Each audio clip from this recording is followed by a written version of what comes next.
Vedi che il mondo crucero ora che por fin está recuperando maneira na nível de Promeco 2019, maneira nos ursa e pandemia a afetar-nos drasticamente. Durante 6 luna Promeco nos por amir um barco a trove com turista riba nos de nos puerto.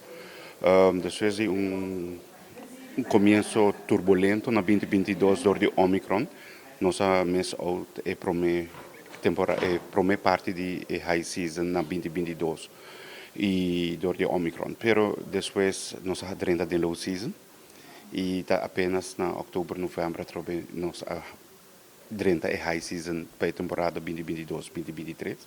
Onde que nós também a temporada é hobby satisfatório, com o grado de ocupação a bordo a subir e se boa que para o quartal de 2022 nós temos mais barco e mais passageiro que hasta 2019. Pero nós também durante a temporada a base e agora que o impacto que, por exemplo, o Pullman Tour não está operando mais, se sai a bancarrota dentro da temporada de pandemia, então essa aqui está também Aruba Tour Simão.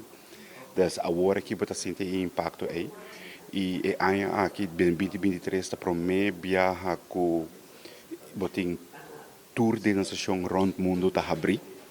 Dus e durante a pandemia também botin com a companhia não com a desastre de vários barcos, vooral barco não bio ineficiente, não schrijft na af. Dus na sacanagem voor die fleta. Dus botin menos barco operando.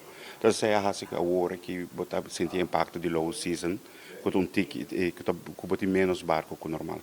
Também botin impacto com Mother Nature não está trabalhando a nosso favor, onde o mundo cruzeiro, onde voyages não custa mais, quando dona highest yield, voyage de Alaska, itinerário de Alaska, tem highest yielding itinerary para tour cruzeiro.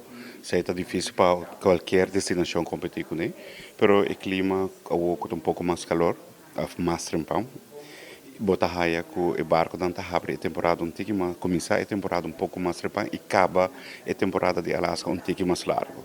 Então, normal já está abre em maio, mas já não está abre para fim de abril. Acaba, então o barco não está começar relocate para either Seattle, Vancouver ou Alaska, mas onde o voyages estão por começar.